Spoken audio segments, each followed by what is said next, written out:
It's the outset of what's called UN Week in New York, when all the leaders come for the opening of the General Assembly.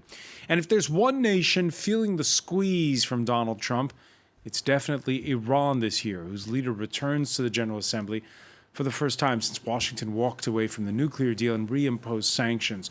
Should Hassan Rouhani reach out to Trump, as suggested over the weekend by the U.S. Secretary of State? He says he's not going to do so. What can he achieve in New York? What position for other states like France, whose leader is set to meet with the Iranian president? Iran, whose ruling clerics also face pressure from within. What with a weekend attack targeting the elite Revolutionary Guards at a military parade in the southwestern city of Ahvaz, Arab minority radicals claiming responsibility, while Tehran blames U.S. regional allies, Saudi Arabia and the UAE. What backlash can we expect? Why is the Sunni-Shia divide widening so? Today in the France 24 debate, we're looking at an Iran which is under pressure. And with us, former French ambassador to Iran, François Nicoulot. Good evening. Thank you for being with us. Pleasure. Thanks as well to attorney and commentator Ardavan Amir Aslani. How are you? Thank you for having me. From joining us from Washington, D.C., Shervan Malikzadeh, visiting assistant professor at Williams College in Massachusetts. Thank you for joining us.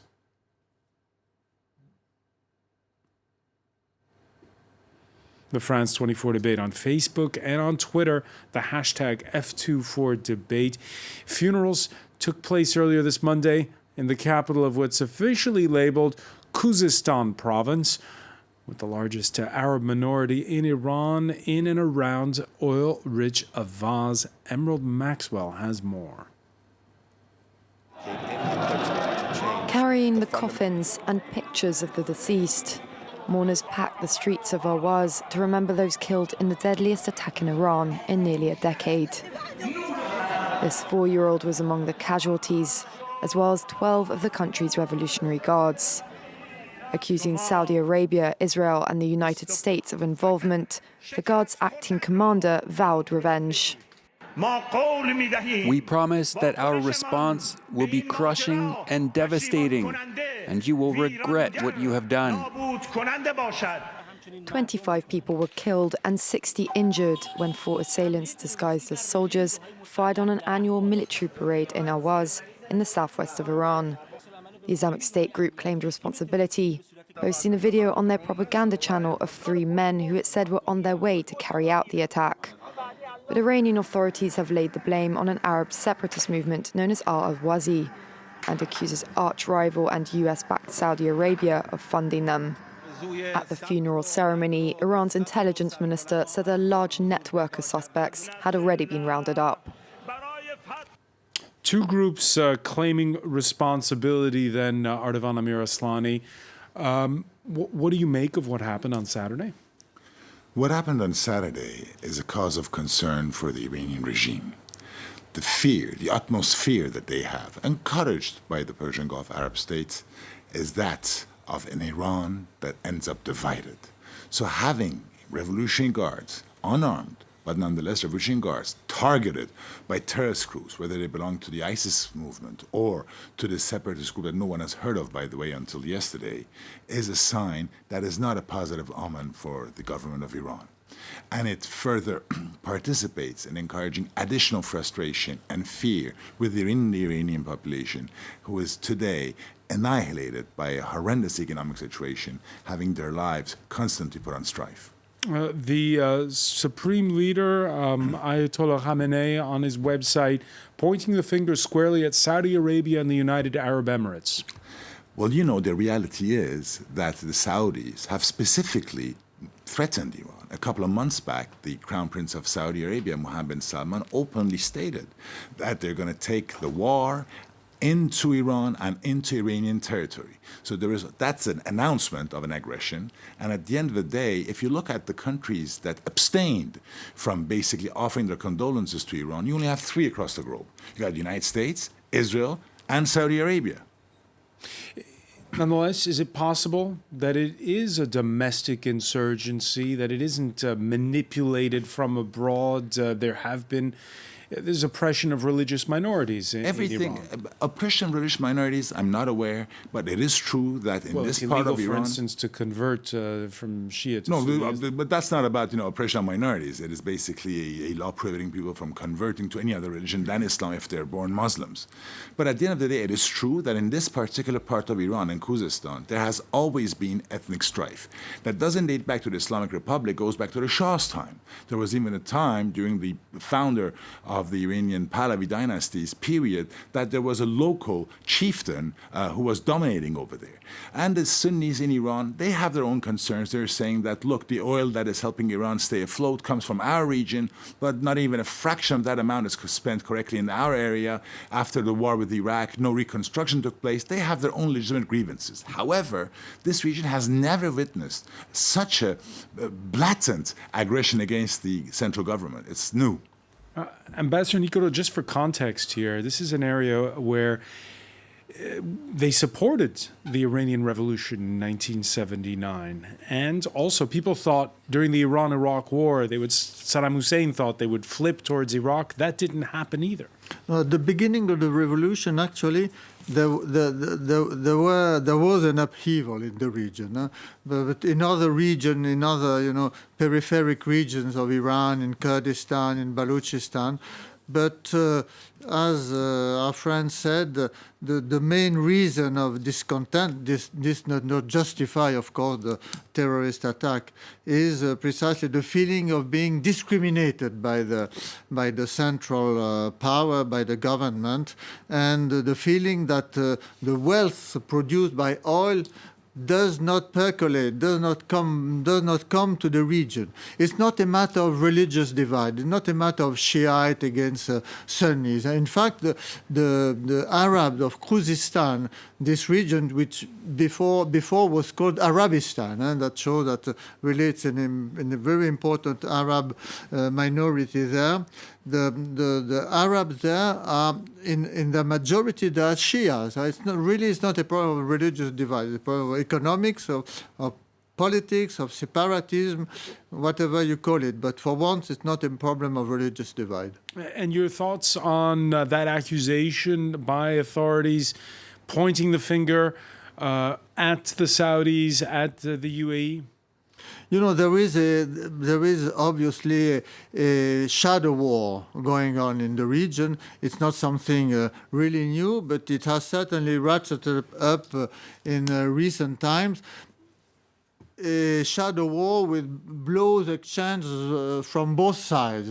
But in that case, one cannot dismiss, frankly, the hypothesis that other countries have been, I don't say have organized the terrorist attack, but are supporting some groups, some separatist groups, like the one which has committed this attack.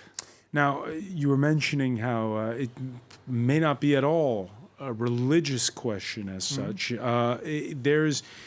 We also think of Iran or Saudi Arabia, for those who don't follow it closely, as monolithic blocks, and there is a strong community in parts of Iran, the strong Sunni community, just as there's a strong Shia minority in places like the oil-rich eastern part of Saudi Arabia. That makes the situation complicated. Looking at it all, let me ask you the question, Shervin Malikzadeh. When you look at what's going on, at the reporting on it, does it seem a bit, how do we say, like a caricature when we describe this standoff? Oh, absolutely.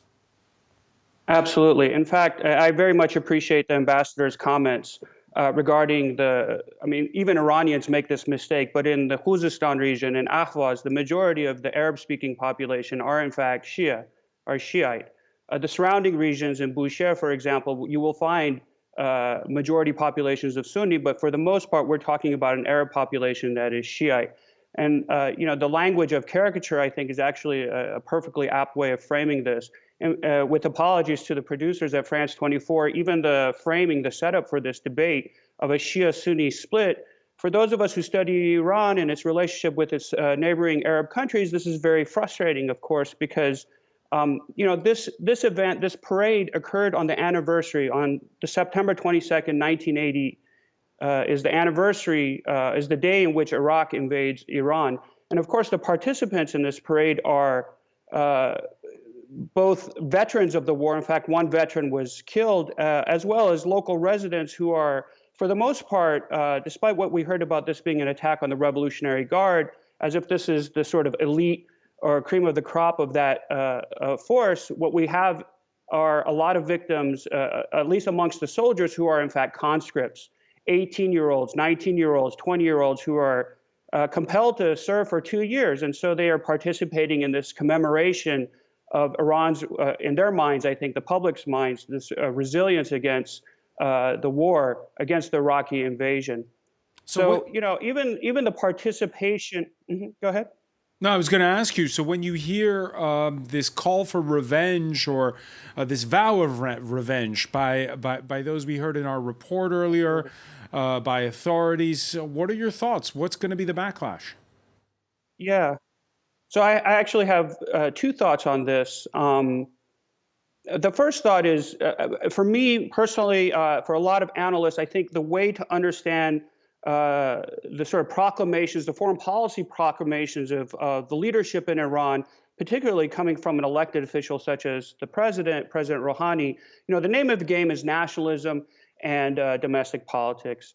And so what the sort of legitimizing force in Iran historically, in fact, Rouhani referenced this in a recent op-ed in the Washington Post, is the framework of nationalism. And specifically in the Iranian context, from the early 19th century, what this has meant has been the preservation of national integrity, of sovereignty.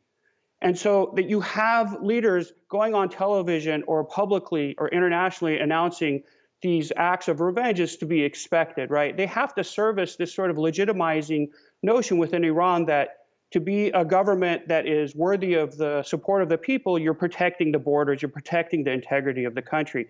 Now, potentially, this attack could be an example of how the current government or the state has failed to do this. But I think what we're seeing actually is a response by the state saying that, no, we will proceed forward. We will, as our forebears did during the Iran-Iraq War, we will protect this country and not lose an inch of soil.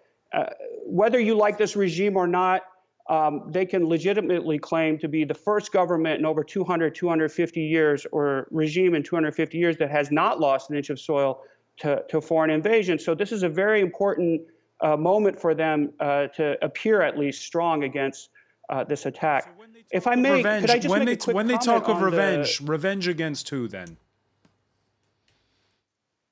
Well, I think, the language of revenge, as I see it, is more a concept of defense. This idea of, this is a commemoration of the sacred defense, the day on which this attack occurred. And it's a whole week, in fact, of celebrations.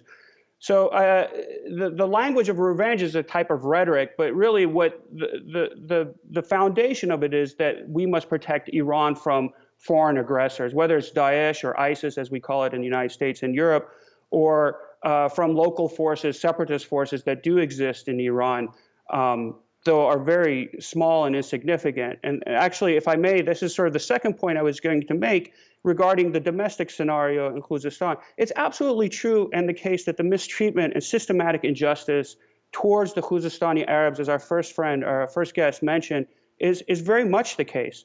But I think this combined with the rhetoric coming out of DC, out of Saudi Arabia, and its allies, let's say in the UAE, has created a sort of toxic mix in which these brazen attacks by separatist forces have been enabled. I don't think this speaks to a movement amongst Khuzestani Arabs, Arab Iranians, that they want to separate from Iran, or a wide, you just have to look at the images, which you're showing right now, of the funeral honoring those who were martyred, who were killed, 30-some people who were killed on Saturday. We're going to join now Sohrab Amhari, senior writer for Commentary Magazine, who is with us from New York City. Thank you for being with us in the France 24 debate. Your thoughts on what's going to be the backlash from Saturday's attack?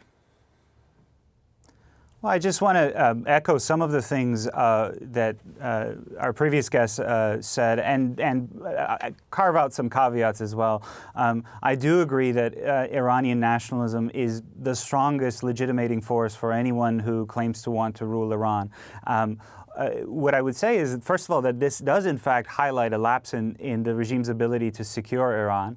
And second of all, that to the extent that that the Iranian story has become so deeply sectarianized, both domestically and in Iran's role in the wider region, much of the blame for that lies with the ruling mullahs. From the domestic repression, which he alluded to, the fact that in certain parts of southern Iran, frankly, if more than three men gather together, it will raise security concerns, and they're broken up. They, all sorts of restrictions on the public institutions they can access, the way of worship and so forth. And that's just the Ahvazi community. I'm half Azeri. Same patterns prevail in northwestern Iran, in the Kurdish regions and so forth. So by the Iranian regime, by creating such a deeply Shiite-centric, Persian-centric narrative of Iranianness, has actually wounded one of the great assets that Iran has compared to its Arab neighbors, which is that Iran is a real nation state. The idea of Iranianness transcends being Shiite or being Sunni or being Lor or being Kurdish or being Ahwazi, Azeri, and so on and so forth. And the regime's story as being a sort of messianic fulfillment of Shiite dreams and the revelation of the 12th Imam and the supreme leader essentially ruling as the vicar of the 12th Imam, all of that has chipped away at this idea of Iranianness, which I think everyone recognizes is a really strong and unique force. It brings us closer to the likes of Turkey and Israel, which are the real nation states, as opposed to non-nation states, for example, in the Gulf, the rest of the Persian Gulf region. So I just want to highlight that there is a lot that that terrorism is never justifiable, and this act was heinous, and we should never try to say, well, if the regime hadn't done this or that, it wouldn't have invited this terror attack. I reject that kind of thinking.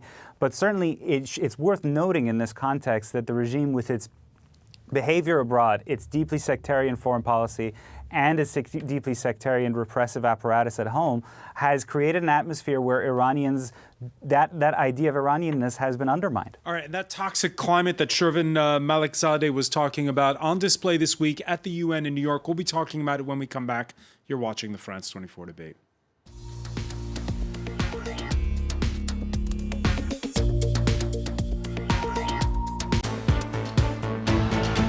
Welcome back, or welcome if you're just joining us. It's the France 24 debate. We're looking at the pressure Iran is under after that weekend attack, and as UN Week kicks off in New York with world leaders gathering at United Nations headquarters. With us to talk about it, former French ambassador to Iran, François Nicoulot.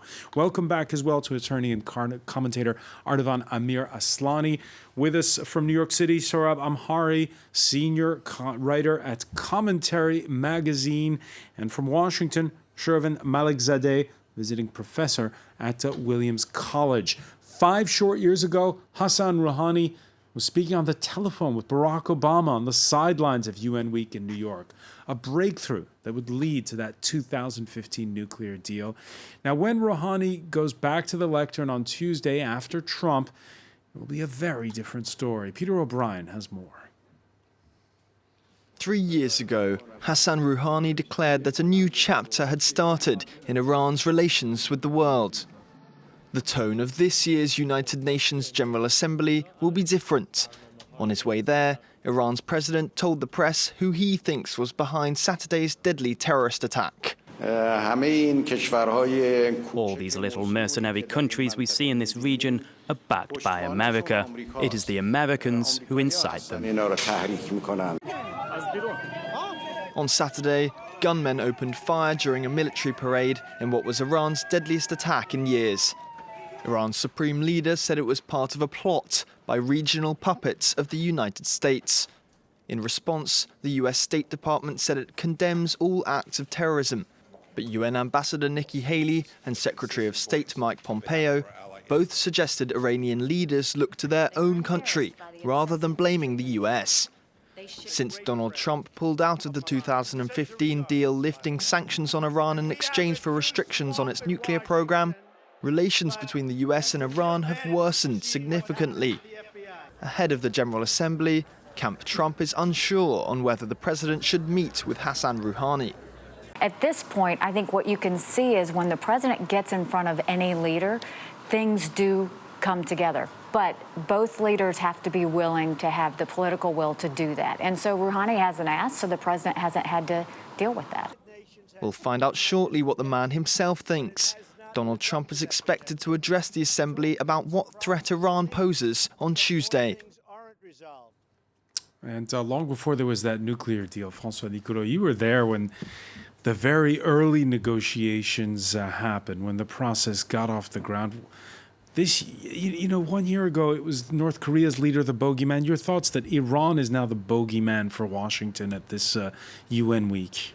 Yes, Iran has been for a long time, and the bogeyman and the idea of a regime change has always been in the picture since practically the beginning of the Islamic Revolution, or more precisely, since the 52 American diplomats being taken in hostages in the American embassy in Tehran, which was a terrible humiliation for the United States.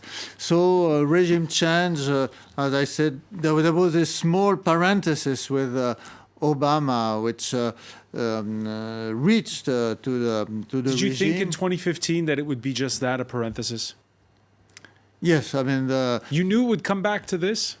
No, not at all. No, I was hoping, everybody was hoping that this agreement, this extraordinary agreement, would produce positive effects, not only in the nuclear field, because it was limited to the nuclear field, but in the relationship of Iran with the outer world. Unfortunately, things did not happen this way. This is a very sad story, and a sad story especially for the Iranians, for the Iranian people. And when you hear Nikki Haley saying, the U.S. ambassador to the United Nations, saying, look to your own country instead of blaming the United States. Frankly, I think it is indecent. It's really horrible. It's a terrible lack of sensitivity. I mean, I believe when then there was the 11th September, nobody told in Iran that the United States should look at themselves, the Americans should look at themselves. It's really horrible. Sohrab Ahmari, you agree?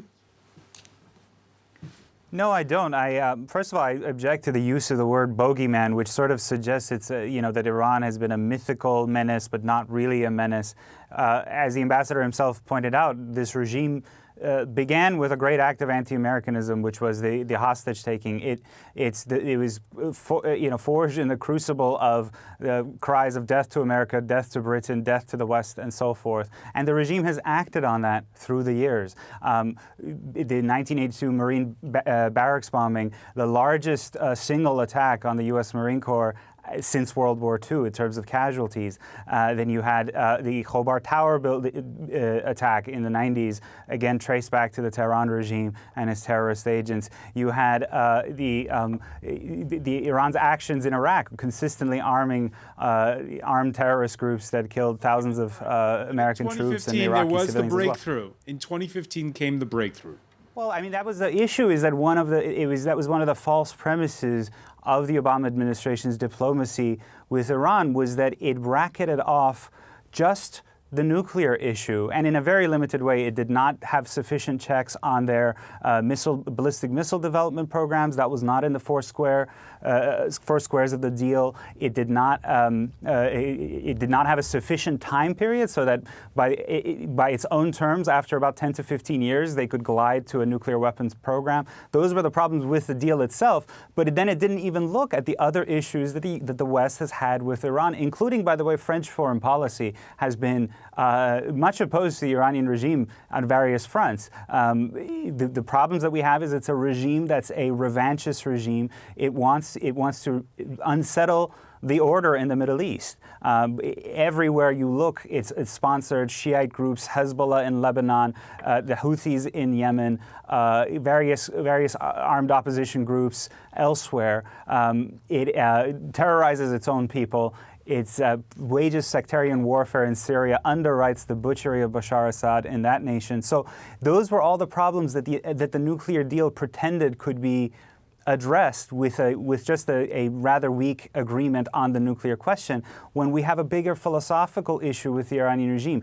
If tomorrow the Iranian regime changed its mind about the region, about its behavior, about the United States, if it's tomorrow it stops saying death to America every Friday, but death essentially to my fellow Americans here, tomorrow things would change. The nuclear issue itself, look, the West actually was helping the former regime of the Shah develop a nuclear program. It was building reactors for Iran. So it was attempting to address a sort of deep ideological enmity through a technical fix, and that's why it failed. Arvana Miroslana? No, I must confess that it is exactly these kind of words that the current U.S. administration is conveying globally against the Iranian regime. Of course there are issues, of course there are problems, but at the end of the day, finger-pointing was not going to get anyone anywhere. We should not forget, for example, that the 1953 coup that overthrew the government of Dr. Mossadegh, which led us to the current situation, was an American-staged coup, even mentioning, shooting off an Iranian civilian airliner. We should not go to the past and think about today. Today, the matter is that the entire planet, every single member of the Security Council of the United States aside, the European Union, everyone is of the opinion that the nuclear agreement produced results. It actually worked. There are dozens of reports issued by the International Nuclear Administration yesterday by the British Prime Minister, clearly specifying that Iran is in full compliance with all of the provisions of the nuclear agreement. That agreement put an end to the quest for a nuclear weapon in Iran and actually brought peace, and the counterpart was to enable Iran to reoccupy its natural position as a responsible state in the international community. Now what has happened is that the U.S. government, by withdrawing from the JCPOA, as it is commonly known, is basically annihilating the Iranian economy and suffocating the entire banking system. Compared to 2 weeks ago to today, the Iranian currency has lost 20%. Now, how do you expect the Iranians to react towards the Americans when America happens to be, aside from the Saudis and the Israelis, the only country signatory to that deal that is up to such a hostile attitude? And once again, as the ambassador mentioned, the totally embarrassing comment coming out of the U.S. ambassador to the United Nations, not even presenting their condolences, while as it was rightly mentioned, around 30 people, civilians, unarmed regular troops were taken for target by these terrorists. They don't care about Iran, as a matter of fact. And what we're witnessing today is that America is much more worried, and this is a tragic situation, when they look at Iran, about their allies, such as Saudi Arabia and Israel, to the detriment of the Iranian people. All right, on the hashtag F24 debate, people divided. One user saying Rouhani could and would use this terrorist incident as leverage against Iran's regional rivals in his talks with EU counterparts on his visit to the UN General Assembly. And Rouhani is no longer today credible to lead any coming negotiations with the Americans. He has lost credibility within the Iranian people and with the supreme leader. He overpromised and underdelivered. Today, Iranians did not end up having the economic bonanza that he vowed for. Today, Iran is in a worse situation than it was before the signing of that nuclear agreement. And we can witness this with what the supreme leader has done recently by designating his own personal foreign policy advisor to go and meet Putin in Moscow, to go and meet Xi Jinping in China, basically removing any kind of credibility that the current Rouhani administration may have had in handling negotiations with the Americans. All right, despite it all, Donald Trump, Secretary of State, says he's all for talking with Rouhani. Mike Pompeo was interviewed on Sunday. There's a constructive dialogue to be had. Let's get after it. Is there one right now with the Iranians? We'll have to see. It doesn't seem likely. Their behavior wouldn't indicate any intention to change the fundamental challenge that Iran presents to the world. Now, Shervin Malikzadeh, Hassan Rouhani's reacted since, telling the official press agency that he will meet with the Americans when they return to that 2015 nuclear deal, otherwise known as the JCPOA. You talked about this toxic climate. What are your expectations for this UN week? Well, we learned this morning that Rouhani, he has the benefit of going after Trump in the order of a presentation of speeches at the General Assembly. So apparently he's prepared alternative speeches based on what President Trump will say, which, as we know, is completely unpredictable at this point. He may very well go off script in the moment. So I think, there's a couple of points I might make about if we apply the toxic environment, if your question is related to Iran and the U.S. specifically, in a weird way, we can harken back to Ahmadinejad writing a letter to George W. Bush, if we remember this event. And, it's forgotten now, but that was a huge breaking of a taboo to have an Iranian leader directly address an American leader. We had a letter to Gorbachev written, I think, by Khomeini towards the end of his life, but nothing of this sort. And so, to me, the scenario or the phenomenon of Ahmadinejad, who is currently making a bit of a comeback, and Donald J. Trump in the U.S., there are significant parallels in that both of these individuals kind of relish in breaking down taboos, right? Things that should not happen.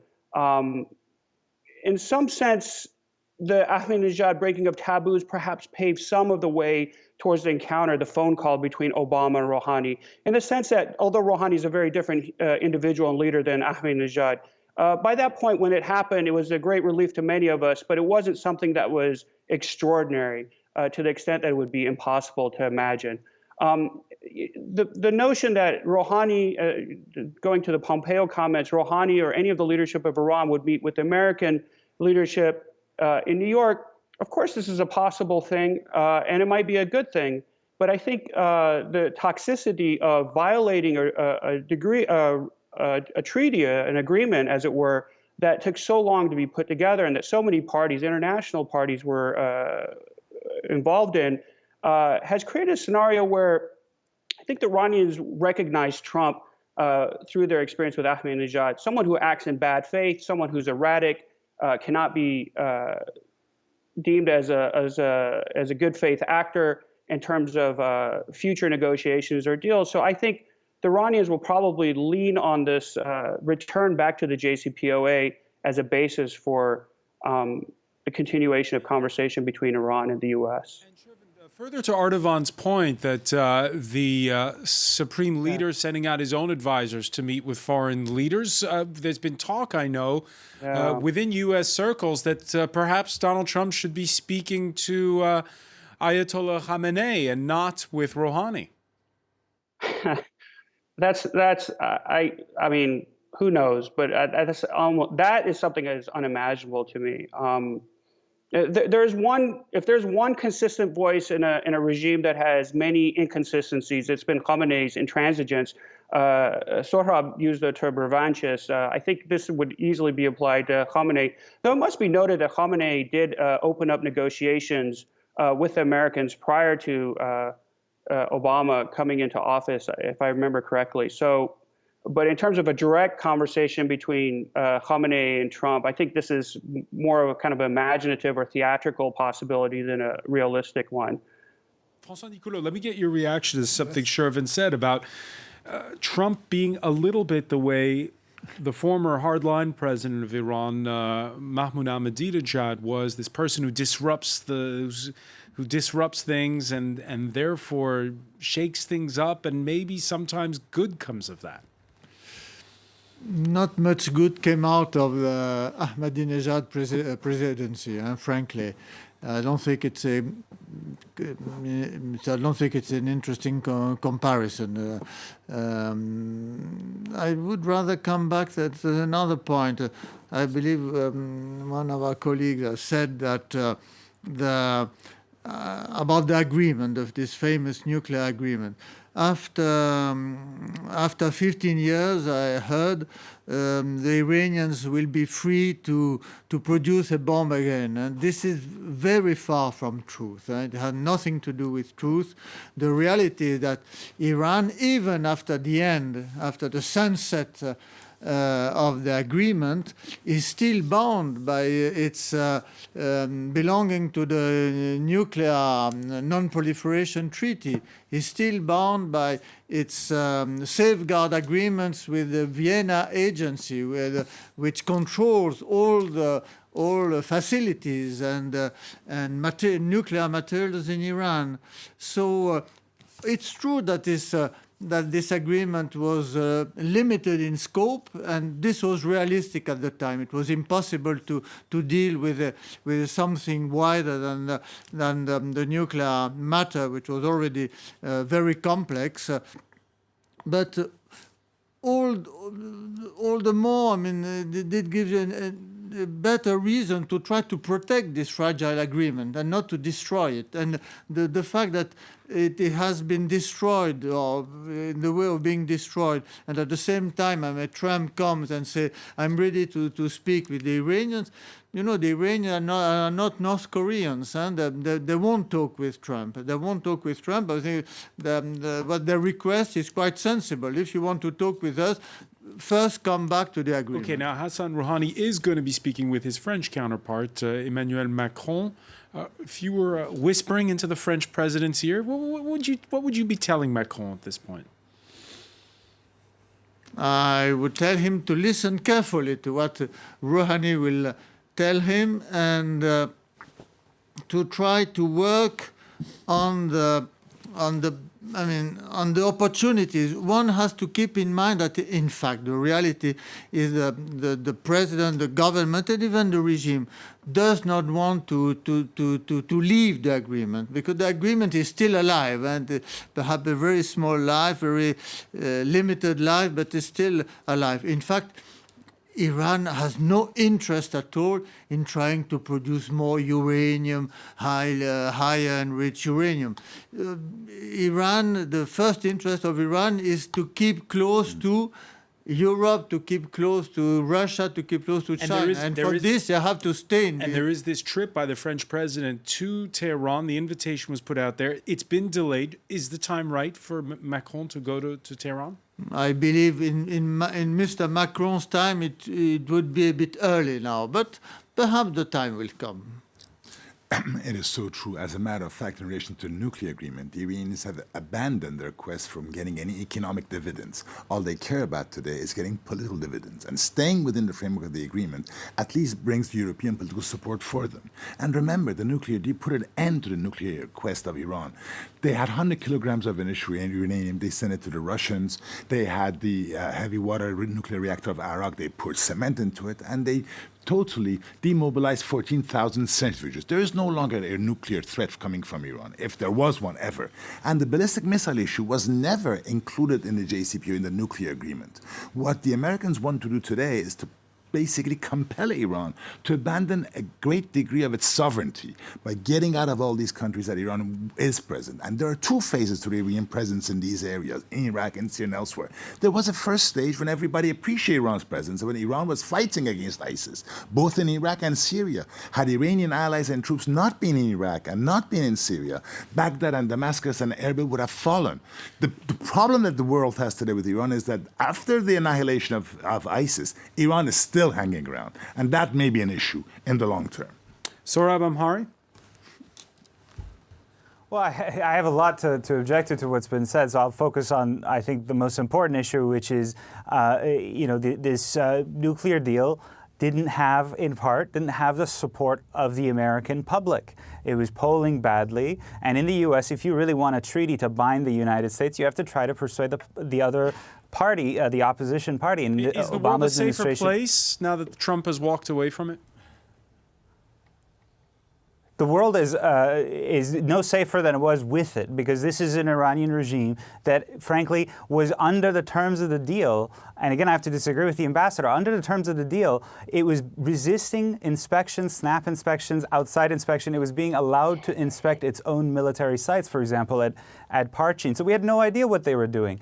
And with the cache of documents that the Israelis obtained, which showed that there had been this nuclear weaponization program. Remember, a nuclear program, you need the fissile material, but you also need the know-how for weaponization. They had been carrying this on for years, and there had been opportunities in the lead up to the deal to come clean. And the IAEA repeatedly pressed them, had a questionnaire with 11 detailed questions that would have allowed the world to understand what they had done before, so that in the future you can judge it against that baseline. But in the past 24 hours, the past 24 hours, the British Prime Minister has granted an interview where she says Iran is complying.